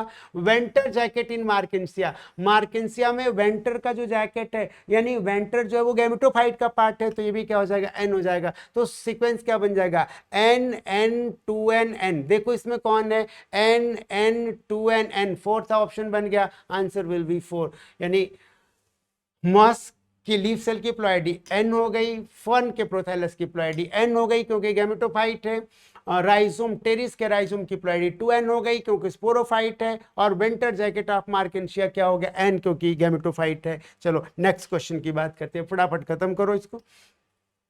विच of the following statement is correct, बेटे correct statement. Auxin prevent apical dominance, क्या है, ऑक्सिन तो अपिकल डोमिनेंस काज करता है, तो ये ऑप्शन क्या हो गया, इनकरेक्ट हो गया। साइटोकाइनिन प्रोमोट फ्लावरिंग इन pine Apple, cytokinin promote flowering इन पाइन एप्पल, नहीं, पाइन एप्पल में फ्लावरिंग को प्रमोट कौन करता है, ऑक्सिन। अब यहाँ पे ना आप समझना, auxin cytokine, auxin pine Apple में फ्लावरिंग प्रमोट करता है, इथाइलिन इनिशिएट करता है, ये बड़ा इंटरेस्टिंग सी चीज़ है, और ये जो है कि दिमाग में अपने रख के चलना। तो ये गलत हो गया, ये भी गलत हो गया। Abscisic acid plays an important role in seed development, maturation and dormancy, बिल्कुल ये सही है, बिल्कुल। एब्सिसिक एसिड एबीए जो होता है उसका रोल क्या, एबीए एक ग्रोथ इनिबिटर है। अच्छा जी, अब इसका भी बड़ा रोल होता है, ग्रोथ इनिबिटर, ऐसा नहीं कि सिर्फ ग्रोथ प्रोमोटर्स ही यूजफुल होते हैं प्लांट के ग्रोथ और डेवलपमेंट के लिए, नो, प्लांट ग्रोथ और डेवलपमेंट के लिए, प्रॉपर ग्रोथ और डेवलपमेंट के लिए growth promoters as well as growth inhibitors दोनों का रोल है, दोनों चाहिए होते हैं अपने अपने जगह पे। अब देखो एब्सिसिक एसिड जो है ये ग्रोथ इनिबिटर है, एंटागोनिस्ट है, ये इनहिबिट करके चीज़ों को और जो है कि क्या करता है, ग्रोथ को प्रमोट करवाता है। कैसे, तो एब्सिसिक एसिड जो है इंपॉर्टेंट इन सीड डेवलपमेंट, ये सीड डेवलपमेंट में इंपॉर्टेंट है, maturation of seed and dormancy, ये क्या करता है, एम्ब्रियो की डॉर्मेंसी कॉज करता है, और एम्ब्रियो को डॉर्मेंट करके अनफेवरेबल कंडीशन को ओवरकम कर देता है। क्योंकि अगर मान लो बाहर कंडीशन अनफेवरेबल है और उसमें से एम्ब्रियो इमर्ज कर गया, अगर सीडलिंग निकल गया सीड में से, तो वो क्या हो जाएगा, डेसिकेट हो जाएगा, मरेगा, मारा जाएगा, तो वो क्या कर देता है, डॉर्मेंट कर देता है। और अगर डॉर्मेंसी हो गई तो वो स्ट्रक्चर किस में डेवलप हो जाएगा, सीड में डेवलप हो जाएगा। तो सीड डेवलपमेंट, सीड की मैच्योरिटी और डॉर्मेंसी इसमें इंपॉर्टेंट रोल प्ले करता है, और डॉर्मेंसी कॉज करके ये काम करता है। ये डॉर्मेंसी कॉज करेगा तो सीड डेवलप होगा, सीड मैच्योर होगा, तो ये ऑप्शन तो सही है। इथाइलिन इनहिबिट्स जर्मिनेशन इन पीनट सीड, ये गलत है, ये इनिशिएट करता है, पीनट सीड में जर्मिनेशन को ये इनहिबिट नहीं करता, इनिशिएट करता। ऑप्शन इसमें कौन सा सही होगा, थर्ड ऑप्शन सही होगा, ए बी वाला, और ये आंसर क्या हो जाएगा, गलत हो जाएगा। तो नेक्स्ट क्वेश्चन देखते हैं। Which of the following is incorrect statement? बेटे इनकरेक्ट स्टेटमेंट इसमें कौन है, hatch and slag cycle is also called C4 cycle, yes ठीक है, hatch and slag cycle is C4 cycle. Calvin cycle seen in C4 plant and C3 plant, ये भी ठीक है। Calvin cycle is main biosynthetic pathway for sugar synthesis in all plant irrespective whether it is C3, C4 और cam plant, यानी दुनिया के सारे plants में भले ही वो C4 प्लांट है, पर मेन बायोसिंथेटिक पाथवे जो शुगर की सिंथेसिस करता है वो C3 साइकिल होता है। यानी कि केल्विन साइकिल यूनिवर्सल है, हर प्लांट में केल्विन साइकिल पाया जाएगा, ठीक है, तो ये सही है। PEP carboxylase is present in cytoplasm of mesophyll cell of C4 plant, PEP carboxylase, ये भी ठीक है, पेप कार्बोक्सिलेज पेप्को जो है वो मेसोफिल सेल के साइटोप्लाज्म में होता है, ये भी ठीक है, ठीक है। अब कह रहे हैं photolysis of water occur in chloroplast of bundle sheath cell of C4 plant. नहीं, जो बंडल शीथ सेल है उसमें लाइट रिएक्शन नहीं, उसमें डार्क रिएक्शन होता है, उसमें C4 साइकिल चलती है। तो फोटोलिसिस जो होता है वो मेसोफिल सेल के क्लोरोप्लास्ट में होता है, न कि बंडल शीथ के। तो ये इनकरेक्ट हो गया, तो आंसर विल बी 4 बिकॉज ये स्टेटमेंट इनकरेक्ट स्टेटमेंट है बेटे। नेक्स्ट क्वेश्चन की बात करते हैं, फटाफट आ जाओ कि read the following statement and select the option with incorrect statement. Okay, यानी कि यहाँ पे स्टेटमेंट आपको पढ़ना है, कौन करेक्ट कौन इनकरेक्ट, और ऑप्शन वो सेलेक्ट करना है जिसमें सारे इनकरेक्ट स्टेटमेंट गिवन है। ओके, चलो देखते हैं। Cotton and coriander show environmental plasticity, ये इनकरेक्ट स्टेटमेंट है। Cotton and coriander developmental plasticity show करते हैं। जो एनवायरमेंटल प्लास्टिसिटी है वो एनवायरमेंटल प्लास्टिसिटी कौन शो करता है, वो शो करता है रेननकुलस, वो बटर कप होता है। तो ये इनकरेक्ट हो गया। Interfascicular cambium and cork cambium are example of dedifferentiation, ठीक है। यानी कि कॉर्क कैम्बियम और इंटरफेसिकुलर कैम्बियम ये दोनों सेकेंडरी लेटरल मेरिस्टम्स हैं, और सेकेंडरी मेरिस्टम का जो फॉर्मेशन होता है वो डी डिफरेंशिएशन से होता है। तो ये ठीक है। sigmoidal curve is characteristics of living organism growing in a natural environment, ये ठीक है। यानी कि नेचुरल एनवायरनमेंट में जो ग्रो करते हैं उनमें जो आइडियल ग्रोथ कर्व होता है वो कैसा होता है, सिग्मोइडल एस शेप। शुरू में स्लो ग्रोथ होता है, लैग फेज, फिर एक्सपोनेंशियल राइज करता है, लॉग फेज, और फिर क्या होता है, स्टेशनरी फेज होता है। तो ये स्टेटमेंट तो ठीक है, सही है, सिग्मोइडल कर्व भी होता है। Growth is considered as sum of development and differentiation. नहीं, यहां पे देखो, यहां पे स्टेटमेंट उठाया है लेकिन स्टेटमेंट को रिशफल कर दिया, इधर उधर कर दिया। ये स्टेटमेंट ओरिजिनल होना चाहिए, development is sum of growth and differentiation, यानी growth, differentiation and development, all these are related word, related terms, NCERT लिखती है, and development which is sum of growth and differentiation। तो ये स्टेटमेंट क्या हो गया, गलत हो गया रिशफल करने की वजह से। तो सही करेक्ट स्टेटमेंट कौन कौन सा हो गया, B is correct, C is correct. तो इनकरेक्ट स्टेटमेंट हमें बताना वो ऑप्शन जिसमें इनकरेक्ट स्टेटमेंट है। तो इनकरेक्ट स्टेटमेंट हो गया बी, ए, और कौन हो गया, डी। तो आंसर बन जाएगा, अब देखना जरा, ए एंड डी। ए इनकरेक्ट है और डी इनकरेक्ट है, तो आंसर बन गया हमारा A and D. A and D correct option होगा, और ये A and D correct option है with incorrect statement. Next is assertion reason है, RQ value of organic acid is more than 1। Organic acid की RQ, हाँ ठीक है, सबसे ज्यादा आरक्यू जो होता है वो ऑक्जेलिक एसिड का था 4, तो ऑर्गेनिक एसिड का आरक्यू वैल्यू जो है कि ज्यादा होता है। अब कह रहा है कि ऑर्गेनिक एसिड है पुअर ऑक्सीजन कंटेंट। नहीं, पुअर ऑक्सीजन कंटेंट तो फैट के केस में होता है। तो इसका मतलब कि असर्शन तो ट्रू है पर रीजन जो है वो फॉल्स है। तो assertion is true statement but reason is false. Next हम बात करेंगे, select the incorrect with respect to this diagram. बेटे ये डायग्राम एनसीईआरटी का है और ये डायग्राम वेलिस्नेरिया का पॉलिनेशन शो कर रहा है। ये डायग्राम क्या रिप्रेजेंट कर, देखते ही दिमाग में आपके फाइल खुल जानी चाहिए। ये डायग्राम रिप्रेजेंट कर रहा है वेलिस्नेरिया का पॉलिनेशन, और वेलिस्नेरिया एक्वेटिक प्लांट है, याद रखना। वेलिस्नेरिया एक सबमर्ज्ड डायोसियस प्लांट है। कैसा प्लांट है, सबमर्ज, पानी में डूबा हुआ है, डायोसियस है। मेल प्लांट अलग है, फीमेल प्लांट अलग है, तो सबमर्ज डायोसियस प्लांट है। अब इसमें क्या होता है कि इसमें एक सिंगल सॉलिटरी फीमेल फ्लावर होता है जिसमें 3 ट्राइफिड स्टिग्मा, एक स्टिग्मा होता है ट्राइफिड, ऊपर से ऐसे जो है कि ट्राइफरकेटेड ट्राइफिड स्टिग्मा होता है। मेल फ्लावर जो होता है मेल प्लांट से अब सीज कर जाता है पॉलिनेशन के लिए, टूट के अलग हो गया, और उस फ्लावर की जो स्पेसिफिक ग्रेविटी होती है पानी से कम होती है, फ्लावर ऊपर आ जाता है सरफेस पे, और नीचे से जो फीमेल प्लांट है उसका स्टॉक एलार्ज करता है, स्टॉक बढ़ता है, और फीमेल फ्लावर सरफेस पे आ जाता, मेल फ्लावर उधर से जो है कि घूमते हुए आता और क्या कर जाता है, टकराता है, और क्या हो जाता है, पॉलिनेशन हो जाता है। ये देखो साफ साफ यहाँ पे दिख रहा है, ये मेल फ्लावर है और ये फीमेल फ्लावर जो है कि स्टॉक के ऊपर आने से फीमेल फ्लावर कहाँ पे आ गया, सरफेस पे आ गया, और मेल फ्लावर जा करके और जो है क्या हुआ, पॉलिनेशन हुआ। मेल फ्लावर के पास 2 फर्टाइल स्टेमन्स होते हैं। तो इसका मतलब ये हुआ कि वेलिस्नेरिया जो है सबमर्ज प्लांट है पर पॉलिनेशन जो है वो वाटर सरफेस पे होता है, ऊपर होता है। तो पॉलिनेशन जो होता है वो एपीहाइड्रोफिलस होता है, पर है ये submerge plant, dioecious plant. Female में सिंगल सॉलिटरी फ्लावर, मेल जो प्लांट है उसमें 2 फर्टाइल स्टेमन्स होते हैं। अब ये सारे कंसेप्ट को इस क्वेश्चन पे अप्लाई करो, फटाक से क्वेश्चन खत्म करो। ये देखो अब यहां पे क्या करें, is an example of hypohydrophily, गलत, ये हाइपोहाइड्रोफिली का एग्जाम्पल नहीं है, it is an example of epihydrophily, यानी सरफेस पे होता है। तो ये क्या हो गया, इनकरेक्ट हो गया। ये तो इनकरेक्ट ही पूछ रहा है, पहले ये ऑप्शन इनकरेक्ट हो गया, बाकियों को भी देख लेते हैं। फीमेल फ्लावर इज सॉलिटरी, एकदम सही है, एक ही सिंगल फ्लावर होता है फीमेल में। पॉलिनेशन बाय एबायोटिक, पानी से हो रहा है, एबायोटिक एजेंसी से पॉलिनेशन हो रहा है, सही है। Male flower abscess from plant for pollination, ठीक है, मेल फ्लावर जो है वो मेल प्लांट से टूट जाता है पॉलिनेशन के लिए और ऊपर आ जाता है, बिल्कुल ठीक है। तो इनकरेक्ट स्टेटमेंट इसका कौन सा हो गया, first is incorrect statement. Next आ जाओ कि law of segregation is based on the fact. देखो factor occurs in pair, no doubt, Mendel ने कहा था कि फैक्टर्स आकर इन पेयर, और कहा कि expression of only one parental character is seen in F1 generation. ये दोनों बातें ठीक तो हैं, पर ये दोनों बातें लॉ ऑफ डोमिनेंस के लिए ठीक है, यानी लॉ ऑफ डोमिनेंस के लिए ये दोनों बातें ठीक है। हमें बताना किसके लिए, सेग्रीगेशन किस फैक्ट पे बेस्ड था, यानी कि ये चीज लॉ ऑफ डोमिनेंस के लिए ठीक है, सेग्रीगेशन के लिए नहीं। तीसरी बात क्या है कि alleles do not show blending and both characters are recovered as such in F2 generation, ये ठीक बात है।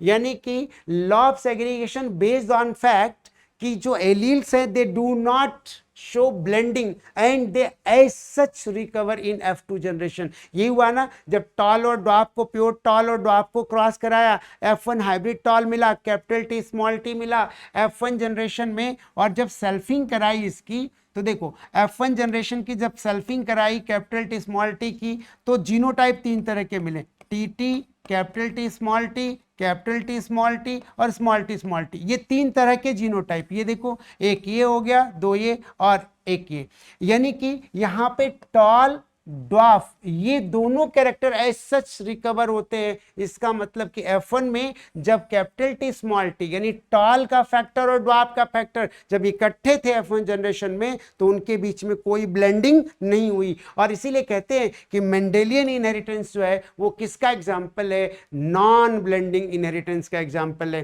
तो ये आंसर जो बनेगा इसमें वो क्या बनेगा, third will be the correct option, ये आंसर बन जाएगा। अच्छा, ये फोर्थ ऑप्शन क्या कर रहे हैं, homozygous parent produce 2 kind of gamete, ठीक है, होमोजाइगस पेरेंट 2 तरह का गैमीट तो बनाएगा, ठीक है, sorry, homozygous parent produce 2 kind of gamete, ये गलत हो जाएगा, क्योंकि होमोजाइगस पेरेंट से एक ही तरह का गैमीट बनेगा, ठीक है, जैसे कैपिटल टी है या स्मॉल टी, तो इससे गैमीट एक ही तरह का बनेगा, इससे कैपिटल टी बनेगा, इससे स्मॉल टी बनेगा।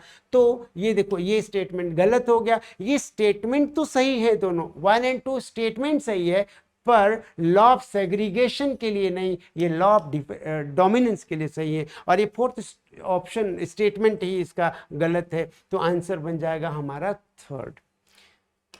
नेक्स्ट बात करें, ये फिर मैच करना बेटा इसको। अब देखो मैच करते हैं कि जो फीमेल बर्ड है, फीमेल में जो सेक्स डिटर्मिनेशन होता है, that sex determination is ZWZZ type.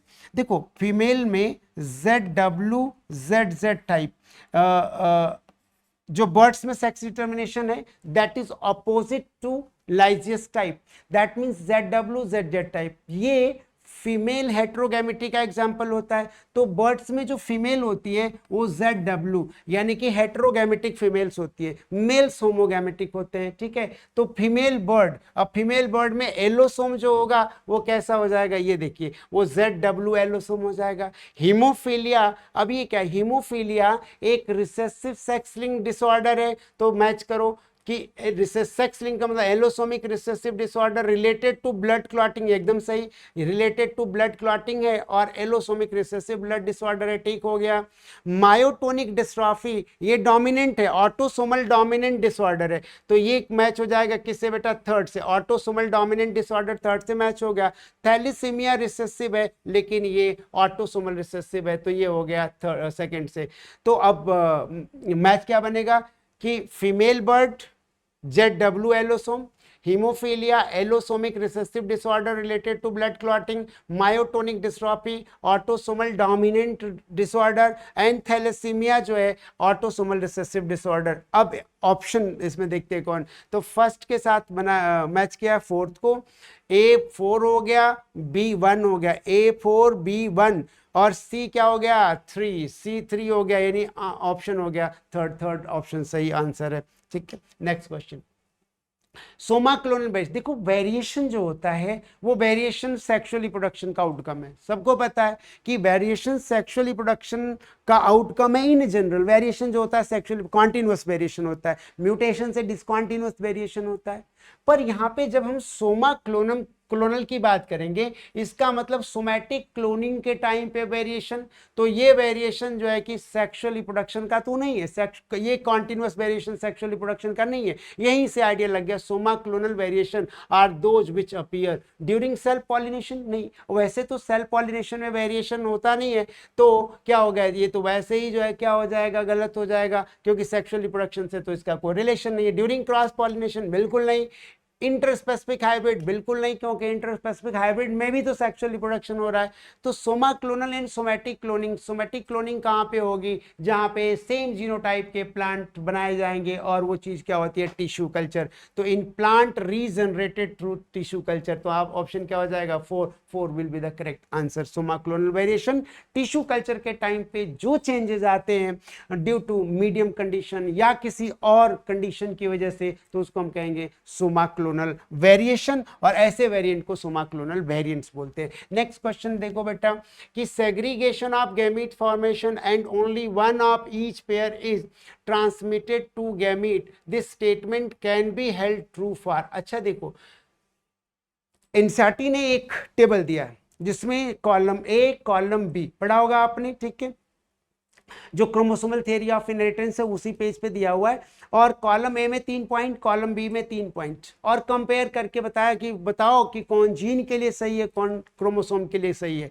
तो शुरू के 2 पॉइंट जीन और क्रोमोसोम दोनों के लिए सही है, लेकिन थर्ड पॉइंट जो होता है, एक में इंडिपेंडेंट पेयर, एक में 1 पेयर लिखा हुआ है, तो इंडिपेंडेंट पेयर वाला जो होता है वो जीन के लिए, और जो 1 पेयर वाला होता है वो होता है क्रोमोसोम के लिए। आपने पढ़ा है, तो अब वही वाला स्टेटमेंट यहाँ पे उठाया है।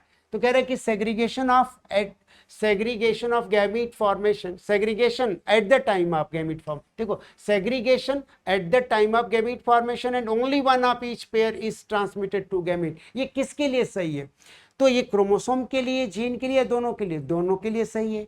क्योंकि देखो अगर यहाँ पे ये जीन है ए और यहाँ पे मान लो स्मॉल ए, कह रहा है कि अब ये पेयर सेग्रीगेट हो रहा है, तो ये इधर सेग्रीगेट हुआ, ये इधर हुआ, तो ए भी जाएगा उसके साथ, ये स्मॉल ए दूसरे के साथ जाएगा, ए इधर के तरफ गया, स्मॉल ए दूसरे तरफ गया, तो इसका मतलब जहां क्रोमोसोम का सेग्रीगेशन होगा जीन का भी सेग्रीगेशन होगा वहां पे। तो इसका मतलब कि ये एक गैमीट में क्रोमोसोम भी जाएगा एक और जीन भी एक जाएगा। इसका मतलब कि ये statement segregation at gamete formation and only one of each pair is transmitted to gamete, this is true for, or this statement can be held true for both gene के लिए भी और क्रोमोसोम के लिए भी। तो answer will be 3, gene as well as chromosome. Triple fusion is, देखो triple fusion क्या होता है, डबल फर्टिलाइजेशन का एक इवेंट है। डबल फर्टिलाइजेशन में 2 इवेंट्स होते हैं, और ये 2 इवेंट डबल फर्टिलाइजेशन में कौन कौन से होते हैं, तो अगर हम बात करें डबल फर्टिलाइजेशन की, तो each double fertilisation has 2 event, एक सिंगैमी और दूसरा क्या होता है बेटा syngamy and triple fusion. Each double fertilisation है syngamy and triple fusion, 2 events होते हैं। सिंगैमी का मतलब होता है fusion of male and female gamete to form zygote, ये सिंगैमी हो गई, male gamete plus female gamete equal to zygote, diploid zygote बन गया। पर जो ट्रिपल फ्यूजन है इसमें डिप्लॉयड सेकेंडरी न्यूक्लियस और प्लस जो है कि मेल गैमीट का फ्यूजन होता है, और इसका प्रोडक्ट बनता है triploid primary endosperm nucleus PEN, जो कि ट्रिप्लॉइड होता है, ठीक है। तो इसका मतलब ट्रिपल फ्यूजन में diploid secondary nucleus plus male gamete का फ्यूजन होता है। 3 न्यूक्लियाई पार्टिसिपेट करते हैं, 2 फीमेल के और 1 मेल का न्यूक्लियस पार्टिसिपेट करता है। आज हम ऑप्शंस देखते हैं। तो triple fusion is also known as double fertilization. भाई डबल फर्टिलाइजेशन में तो सिंगैमी भी होगा, तब बोलेंगे इसको double fertilization. Involve syngamy and vegetative fertilization. Triple fusion, syngamy तो जेनरेटिव फर्टिलाइजेशन होता है। Can also be seen in Pinus ना, पाइनस में, पाइनस तो जिम्नोस्पर्म है, तो उसमें डबल फर्टिलाइजेशन होता नहीं। अब क्या करें, फोर्थ ऑप्शन देखो, involves fusion of male gamete with secondary, yes मिल गया। यानी कि triple fusion is fusion of 3 nuclei in which 2 female nuclei and 1 male nucleus. तो it involves fusion of male gamete with secondary nucleus to form, बोलो, primary endosperm nucleus, that is triploid. इसको हम कहेंगे triple fusion, which is one of the event of double fertilisation. चलिए next question हम करते हैं। Identify true और false statement and select the correct option. बेटे ट्रू फॉल्स स्टेटमेंट आप आइडेंटिफाई करो, कौन ट्रू कौन false. The UTR are present at both 5 end before start codon end 3 end after stop codon, बिल्कुल ठीक है। देखो क्या होता है कि जो ट्रांसलेशन यूनिट है, ये ट्रांसलेशन यूनिट जो है वो फ्लैंक्ड होता है एक तरफ इनिशिएशन कोडान से, जो हमेशा क्या होता है AUG होता है, और टर्मिनेटर कोडान, 3 में से कुछ भी हो सकता है। तो एक तरफ इनिशिएशन, दूसरी तरफ टर्मिनेटर कोडान। ओके, जैसे मान लो यहाँ पे टर्मिनेटर है UAA। अब क्या होगा कि इनिशिएशन कोडान से पहले यहाँ पे कुछ रीजन है जो ट्रांसलेट नहीं होता, और टर्मिनेटर के बाद कुछ रीजन है जो ट्रांसलेट नहीं होता। उस रीजन को हम कहते हैं UTR, यानी कि अनट्रांसलेटेड रीजन। ओके, जो खुद तो ट्रांसलेट नहीं होता पर ट्रांसलेशन की एफिशिएंसी बढ़ाता है। तो UTR जो है वो दोनों तरफ होता है, वो 5 प्राइम पे भी होगा, 3 प्राइम पे भी होगा, पर 5 प्राइम पे ये क्या होगा, इनिशिएशन कोडान से पहले होगा, और 3 प्राइम पे टर्मिनेशन कोडान के बाद होगा। तो ये स्टेटमेंट सही है। Polynucleotide phosphorylase polymerizes RNA with defined sequence in template dependent manner, ये गलत है। टेम्पलेट इंडिपेंडेंट मैनर में ये एंजाइम सिंथेसिस करती है, और यही ओकोवा एंजाइम होती है। कौन सी होती है बेटा, ओकोवा एंजाइम, जो पहली बार टेम्पलेट इंडिपेंडेंट मैनर में आर्टिफिशियल आरएनए की सिंथेसिस करी थी और सेबोरो ओकोवा ने, और ये इंडिपेंडेंट मैनर में सिंथेसिस करता है। तो ये स्टेटमेंट क्या हो गया, गलत हो गया। Sigma and rho factor associate transiently to initiate and terminate the translation respectively। अब देखो ये गलत कैसे स्टेटमेंट हुआ कि sigma and rho factor associate transiently to initiate and terminate, यहां तक तो ये स्टेटमेंट सही है, पर इसको लेकर के गलत करा दिया। किसके लिए होता है, ट्रांसक्रिप्शन के लिए, ट्रांसलेशन नहीं, तो ये गलत हो गया। On the strand with polarity 3 to 5 the DNA replication is continuous। अब यहाँ पे एक बात समझिए कि जो DNA रेप्लिकेशन होता है, आपने पढ़ा है कि DNA का रेप्लिकेशन सेमी डिसकॉन्टिन्यूअस होता है। ये देखो बेटा, यानी कि यहाँ पे अगर हम देखें तो यहाँ पे क्या हो रहा है कि ये 3 to 5 ये, और ये हो गया 5 to 3, ये 2 DNA के स्ट्रैंड्स हैं। अब क्या होता है कि ये टेम्पलेट स्ट्रैंड है, यहाँ पे ये टेम्पलेट 3 to 5 है, और यहाँ पे भी जब इधर से टेम्पलेट की बात हम करेंगे तो टेम्पलेट तो 3 to 5 ही होगा, लेकिन यहाँ पे ये जो पेरेंटल स्ट्रैंड है ये 5 to 3 है, ये 5 to 3 है। ये देखो जरा इसको रिप्रेजेंट करो, ये 5 to 3 स्ट्रैंड कहलाएगा, ये 3 to 5 कहलाएगा। अब इस स्ट्रैंड पे जो 3 to 5 स्ट्रैंड है, इस स्ट्रैंड पे अटेंशन, इस स्ट्रैंड पे डीएनए की जो सिंथेसिस होती है वो कॉन्टिन्यूअस होती है ऐसे, यानी कि डीएनए की ओपनिंग इधर से इधर होती है, और जब डीएनए इधर खुलता जाएगा इधर 5 to 3 डायरेक्शन में कॉन्टिन्यूअस सिंथेसिस, क्योंकि डीएनए की सिंथेसिस 5 to 3 हो सकती है, तो 5 to 3 इसको कॉन्टिन्यूअस इसी वाले स्ट्रैंड पे मिलेगा। जो स्ट्रैंड 3 to 5 है उस स्ट्रैंड पे ही इस नए डीएनए के लिए 5 to 3 कॉन्टिन्यूअस मिलेगा।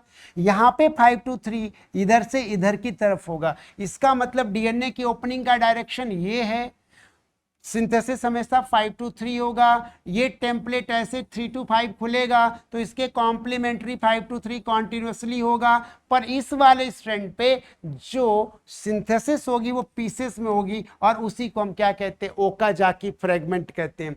तो ये बात जो है कि बिल्कुल सही है कि on the strand with polarity 3 to 5 DNA replication is continuous, ये स्टेटमेंट क्या हो गया, सही हो गया। तो अब इसमें फॉल्स स्टेटमेंट कौन कौन से है और सही, ये सही हो गया स्टेटमेंट, ये गलत हो गया स्टेटमेंट, ये गलत हो गया स्टेटमेंट, और ये स्टेटमेंट क्या हो गया, सही हो गया। तो हमारे पास ट्रू स्टेटमेंट बेटा कौन कौन से हो गए बोलो, तो ए ट्रू है, बी फॉल्स है, सी जो है वो फॉल्स है, यानी कि ये देखो ट्रू फॉल्स फॉल्स ट्रू, ये आंसर बन जाएगा fourth option. Next question, what is the pattern of inheritance of polygenic trait, ये पीवाईक्यू का क्वेश्चन है, पिछले ईयर्स में पूछा हुआ ये क्वेश्चन है कि जो पॉलीजेनिक ट्रेट है वो मेंडेलियन इनहेरिटेंस है या नॉन मेंडेलियन पैटर्न शो करता है। तो ये मेंडेलियन नहीं होता, ये क्या होता है, नॉन मेंडेलियन पैटर्न शो करता है, क्योंकि इस केस में जो फिनोटिपिक रेशियो होता है वो फिनोटिपिक रेशियो चेंज होता है और इसमें एक से ज्यादा नॉन एलिलिक जीन्स इन्वॉल्व होते हैं, तो ये क्या हो गया, नॉन मेंडेलियन इनहेरिटेंस होता है। ठीक है, तो ये सिंपल, बिल्कुल सिंपल फैक्ट बेस्ड है। आगे चलते हैं, इसमें कुछ नहीं है। Oxidation of one molecule of NADH during ETS produces, अब तो सिंपल फैक्ट है, आपको पता चल चुका है कि एक NADH जो है वो ऑक्सीडाइज होगा तो 3 ATP बनाएगा, FADH जब ऑक्सीडाइज होगा तो 2 ATP बनाएगा, तो आंसर विल बी 4, क्या हो जाएगा, 4 आंसर हो जाएगा। चलो, in lac operon the repressor bind to operator region, then अगर रिप्रेशर ऑपरेटर रीजन से बाइंड कर गया तो क्या हो जाएगा, जरा लैकोपेरॉन का यहाँ पे एक आउटलाइन देखें हम। ये देखो लैकोपेरॉन, मान लो ये है हमारा लैकोपेरॉन, ठीक है, यहाँ पे जीन्स है Z Y और A, यहाँ पे इसका ऑपरेटर है, प्रोमोटर है और यहाँ पे रेगुलेटरी जीन I है। ठीक है, अब ये कॉन्टिन्यूस कॉन्स्टिट्यूटिवली एक्टिव रिप्रेशर बनाता रहता है, mRNA बनाया एक्टिव रिप्रेशर, और ये जब एक्टिव रिप्रेशर ऑपरेटर से बाइंड कर जाता है तो RNA पॉलीमरेज को एक्सेसिबिलिटी नहीं मिलती, आगे RNA पॉलीमरेज नहीं जाता और ट्रांसक्रिप्शन नहीं होता, और ट्रांसक्रिप्शन होना भी नहीं चाहिए क्योंकि मीडियम में लैक्टोज नहीं है, सिंपल। तो ये कह रहा है कि in lac operon repressor bind to operator region, then अगर ये रिप्रेशर ऑपरेटर रीजन से बाइंड करेगा तो क्या होगा, क्या होगा, लैकोपेरॉन इज स्विच्ड ऑन, नहीं, लैकोपेरॉन तो स्विच्ड ऑफ हो जाएगा। अगर ये बाइंड कर गया RNA पॉलीमरेज को एक्सेस ही नहीं मिलेगा, RNA पॉलीमरेज न जुड़ेगा और जुड़ भी गया तो आगे जा नहीं पाएगा, तो इसका मतलब कि ये स्विच्ड ऑन नहीं स्विच्ड ऑफ हो जाएगा, रहता ही है बाय डिफॉल्ट स्विच ऑफ।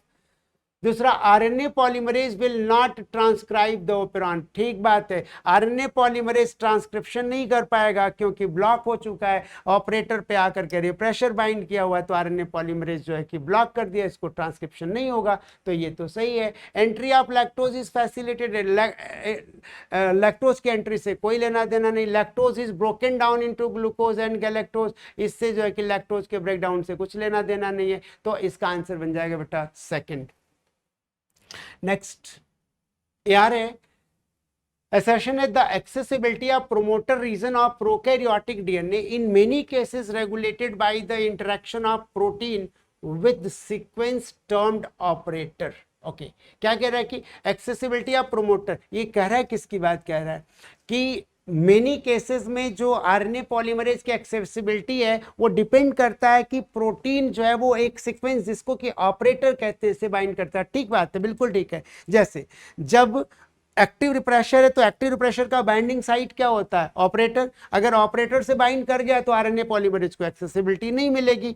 अगर कोई पॉजिटिव इफेक्टर उस ऑपरेटर से बाइंड कर रहा है तो क्या मिलेगी, एक्सेसिबिलिटी मिलेगी। यानी RNA पॉलीमरेज की प्रोमोटर रीजन पे एक्सेसिबिलिटी जो है वो डिपेंड करेगा कि जो प्रोटीन है वो किस साइट पे बाइंड कर रहा है, ऑपरेटर साइट पे बाइंड कर रहा है। अगर पॉजिटिव इफेक्टर बाइंड किया हुआ है तो एक्सेसिबिलिटी मिलेगी, अगर कोई नेगेटिव बाइंड किया है तो एक्सेसिबिलिटी नहीं मिलेगी। ठीक है, तो असर्शन तो सही है। अब रीजन कह रहा है कि each operon does not have its own, ये गलत हो गया। हर एक ओपेरॉन का अपना स्पेसिफिक क्या है, ऑपरेटर है और स्पेसिफिक रिप्रेशर है। So each operon having its specific operator and repressor. तो बेटे assertion is true and reason is false. तो यहाँ पे assertion is true, reason is false, यहाँ पे थर्ड आंसर हो जाएगा इसका।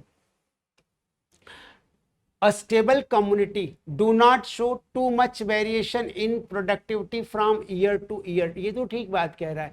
ये ना एक साइंटिस्ट था, उसका नाम था that was David Tilman. David Tilman ने बायोडाइवर्सिटी इंपॉर्टेंस पे काम किया और उसने अपने आउटडोर प्लॉट एक्सपेरिमेंट्स में क्या देखा कि उसने कई सारे प्लॉट्स स्टडी किए। तो देखा जो प्लॉट ज़्यादा डाइवर्स था, जिसमें स्पीशीज की डाइवर्सिटी ज़्यादा थी, उसमें ईयर आफ्टर ईयर प्रोडक्टिविटी का फ्लक्चुएशन कम था। और फ्लक्चुएशन कम होना मतलब कि डाइवर्सिटी ज्यादा होना। तो जो ज्यादा डाइवर्स होगा वो ज्यादा स्टेबल होगा और उसमें ईयर आफ्टर ईयर प्रोडक्टिविटी का फ्लक्चुएशन क्या होगा, कम होगा। ये बात बताई थी डेविड टिलमैन ने। तो कह रहे कि stable community should not show too much variation in productivity from year two year. ये बिल्कुल ठीक है। ठीक वैसे ही जैसे मान लो कि ज्यादा स्टेबिलिटी आपके स्कोर की, आपके जो है कि मार्क्स की कब होगी, जब टेस्ट बाय टेस्ट ज्यादा फ्लक्चुएशन होगा या कम फ्लक्चुएशन होगा। कम फ्लक्चुएशन है इसका मतलब टेस्ट आफ्टर टेस्ट कम फ्लक्चुएशन है, इसका मतलब स्टेबिलिटी ज्यादा है। ज्यादा फ्लक्चुएशन स्टेबिलिटी कम है। तो वही बात ये कह रहा है कि do not show too much variation on in productivity from year two year.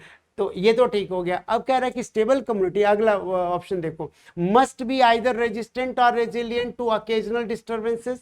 ये भी ठीक है जी, ये भी ठीक है, ये भी सही है कि stable community must B resilient, resistant against disturbances के अगेंस्ट रेजिस्टेंट होना चाहिए। उसको अचानक कुछ हो गया तो उसको रेजिस्ट करना चाहिए, अपने आप को बचाना चाहिए कम्युनिटी को। Stable community must be resistant to invasion by alien species. अगर एलियन स्पीशीज आता है वहां पे तो जो स्टेबल कम्युनिटी है वो उसके अगेंस्ट क्या होनी चाहिए, बोलो, रेजिस्टेंट होनी चाहिए। तो ये तीनों स्टेटमेंट करेक्ट हैं। ऑप्शन ऑल ऑफ दीज है, तो आंसर क्या हो जाएगा, फोर्थ ऑल ऑफ दीज, बिल्कुल ठीक है। In a abundant field, 20 rats were residing. Over an year, 8 were born, 4 died, 3 come into the habitat, and 7 gone elsewhere. What is the present status of their population? अच्छा, अब ये एक equation है population size का। जो population size है उसके लिए फॉर्मूला क्या हम यूज करते हैं, इक्वेशन बनाते हैं कि एन टी प्लस वन, याद होगा आपको, N t plus one equal to N t plus B plus I minus D plus E. बेटे ये इक्वेशन है। अब इससे हम किसी भी पॉपुलेशन का प्रेजेंट स्टेटस जान सकते हैं। तो एन टी प्लस वन क्या हो जाएगा, एन टी मीन्स की पॉपुलेशन एट टाइम टी। तो पॉपुलेशन एट टाइम टी क्या है, 20 रैट्स, ठीक है। ये टी है, 20 रैट्स हो गए। प्लस अब क्या देखेंगे हम कि एक साल में 8 जन पैदा हुए, 4 मरे, 3 आए, यानी कि 3 बाहर से आए और 8 जो है कि बर्थ हुआ। तो बी बर्थ, आई क्या हो गया, ये इमिग्रेशन जो आए। तो इसका मतलब +8 + 3, ठीक है, माइनस क्या हो जाएगा, माइनस हो जाएगा 4 डाइड एंड 7 गॉन एल्सवेयर, यानी 7 एमिग्रेशन हुआ, डेथ हो गई और ये हो गया एमिग्रेशन। तो डेथ हुई 4 की प्लस जो है कि एमिग्रेशन हुआ कितने का, बोलो, -4 + 7। अच्छा, अब ये क्या हो गया कि अब ये हो गया 20 + 11 - 11। ये देखो, तो ये तो 0 हो गया, इसका मतलब स्टेटस क्या हो गया, 20 के 20 रह गए। तो 20 है और स्टेबलाइज्ड है, यानी कि कोई फ्लक्चुएशन उसमें नहीं, कोई चेंज नहीं है। तो 20 है और पॉपुलेशन क्या है, स्टेबल पॉपुलेशन। नेक्स्ट आ जाओ, मैच करना है फिर इसको। गोल्डन एल्गी को डेस्मिट से मैच करो। गोनियोलैक्स, बेटे गोनियोलैक्स जो है वो रेप्टाइड कॉज करता है। मिक्सोट्रॉफिक न्यूट्रिशन यूग्लिना में, देखो यूग्लिना जब, वैसे तो नॉर्मली बाय डिफॉल्ट यूग्लिना जो होता है वो ऑटोट्रॉफिक होता है, but when it deprived of sunlight ये क्या हो जाता है, हेट्रोट्रॉफिक हो जाता है। तो मिक्सोट्रॉफिक न्यूट्रिशन हो गया यूग्लिना का, फ्रूटिंग बॉडी जो है वो स्लाइम मोल्ड में होता है, और स्लाइम मोल्ड में फ्रूटिंग बॉडी अनफेवरेबल कंडीशन में डिफ्रेंशिएट होता है, फ्रूटिंग बॉडी बनता है जिसके टिप पे रेजिस्टेंट स्पोर्स होते हैं, याद रखना इस चीज को। तो अब ए को हम किसके साथ करेंगे, ए हो गया 4 के साथ, बी हो गया 3 के साथ, ए 4 बी 3 और सी जो है वो 1 के साथ, डी 2 के साथ हो गया। इसका मतलब आंसर हमारा बन गया सेकंड ऑप्शन आंसर बन गया।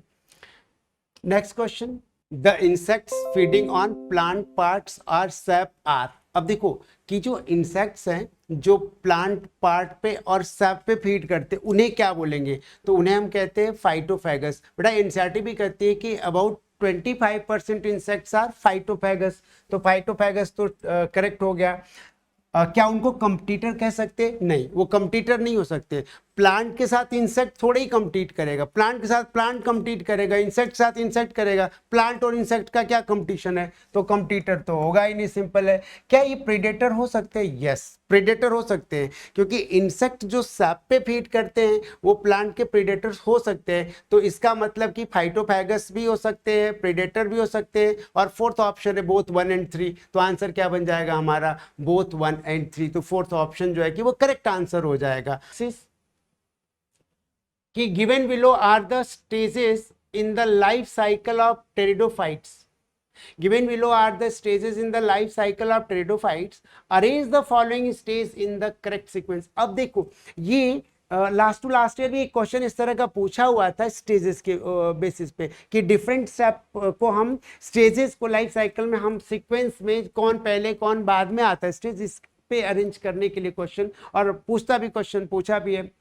तो अब देखो कि टेरिडोफाइट में पहले क्या होगा बाद में क्या होगा, तो सबसे पहले प्रोथैलस स्टेज कब होगा। देखो प्रोथैलस जो गैमेटोफाइट है, लेकिन गैमेटोफाइट का फर्स्ट सेल जो होता है वो स्पोर होता है। अब स्पोर गैमेटोफाइट से पहले बनेगा, यानी कि प्रोथैलस से पहले स्पोर बनेगा, स्पोर से पहले स्पोर मदर सेल बनेगी, स्पोर मदर सेल की मियोसिस होगी तो स्पोर। तो इसमें जो दिया हुआ इसमें कौन पहले कौन बाद में, तो देखो अगर स्पोर है तो इसका मतलब कि प्रोथैलस से पहले बनेगा, नहीं तो प्रोथैलस जो है क्या आ जाएगा। अच्छा तो अब देखो meiosis in spore mother cell, yes exactly, यानी प्रोथैलस से पहले स्पोर, स्पोर से पहले मियोसिस, ठीक ओके। फर्टिलाइजेशन नहीं, वो तो बाद में जाएगा। फॉर्मेशन ऑफ आर्किगोनिया ये तो प्रोथैलस बनने के बाद होगा। Transfer of antherozoid to the archegonia ये तो फर्टिलाइजेशन का टाइम होगा, तभी फर्टिलाइजेशन होगा जब ये ट्रांसफर होगा। इसका मतलब कि इसमें जो स्टेप्स दिए हुए हैं इसमें सबसे पहला नंबर किसका आएगा, ये नंबर 1 पे आएगा, क्या, meiosis in spore mother cell. फिर मियोसिस हो गई, हैप्लॉइड स्पोर बनेगा, उसके बाद स्पोर का जर्मिनेशन होगा, सेकंड नंबर पे क्या आ जाएगा, प्रोथैलस स्टेज आएगा जर्मिनेशन के बाद।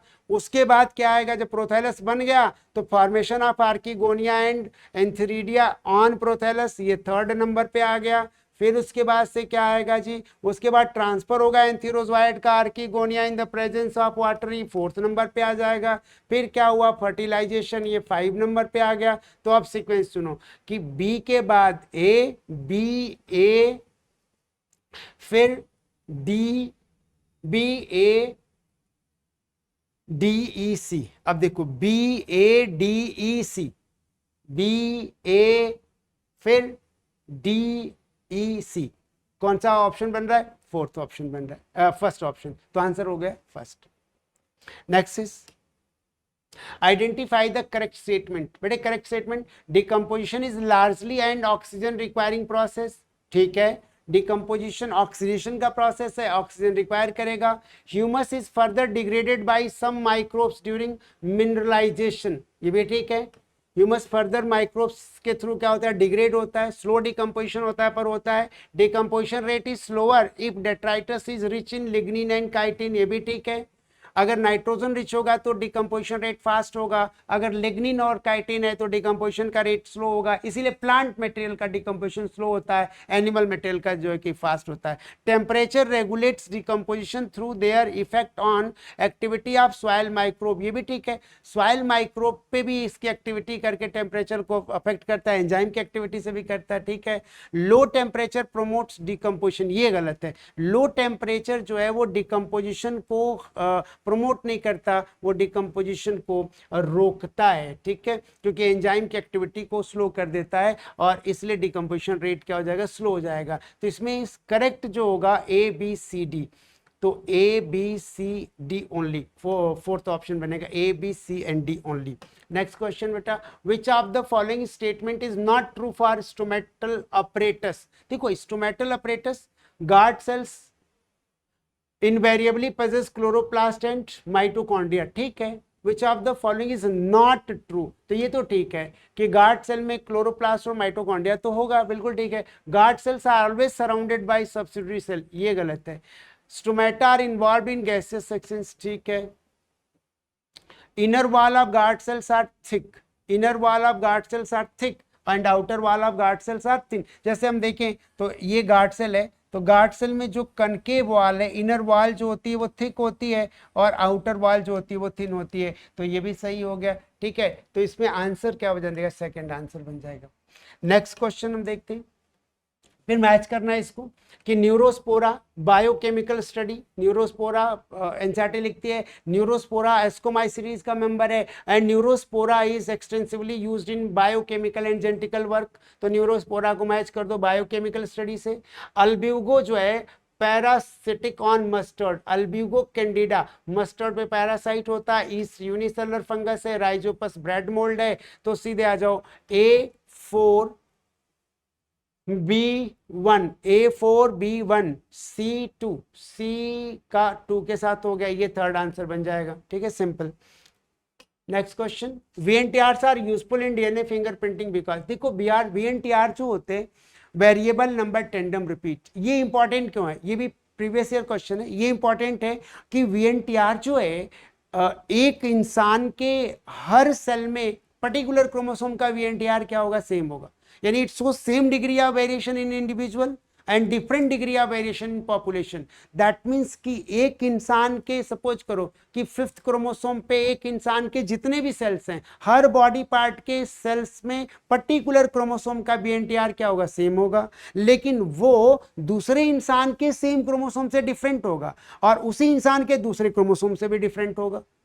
इसका मतलब कि सेम डिग्री वेरिएशन पॉलीमॉर्फिज्म का इंडिविजुअल में है, लेकिन पॉपुलेशन में different degree of variation show करता है। अब यहाँ पे देखो तो अब क्या है, VNTRs are useful in DNA fingerprinting because are heritable, heritable तो है, ठीक है, show very high degree of polymorphism, polymorphism भी है पॉपुलेशन में, सिंथेसाइज डिफरेंट, अच्छा ये गलत है क्योंकि VNTR तो नॉन कोडिंग होते हैं, उनका जो है कि DNA फिंगरप्रिंटिंग में प्रोटीन सिंथेसिस से तो कोई रोल ही नहीं है और वो प्रोटीन सिंथेसिस के लिए उनके पास जीन भी नहीं होता क्योंकि वो नॉन कोडिंग रीजन पे होते हैं VNTRs। इसका मतलब कि आंसर बन जाएगा A एंड B, इसीलिए यूजफुल है DNA फिंगरप्रिंटिंग में, तो आंसर बनेगा A and B are correct, third answer बन जाएगा।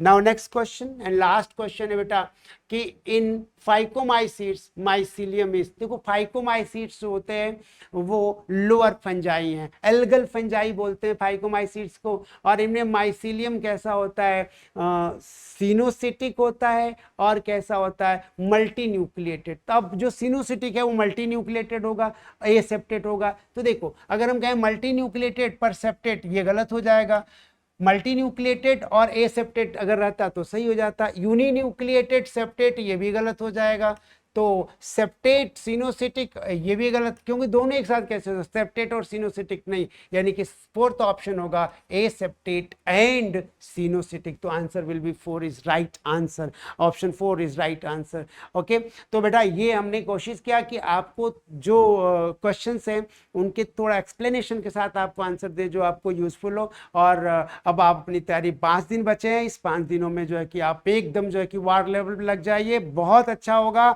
And wish you all the best, और मिलते हैं फिर जो है कि आपके रिजल्ट के बाद।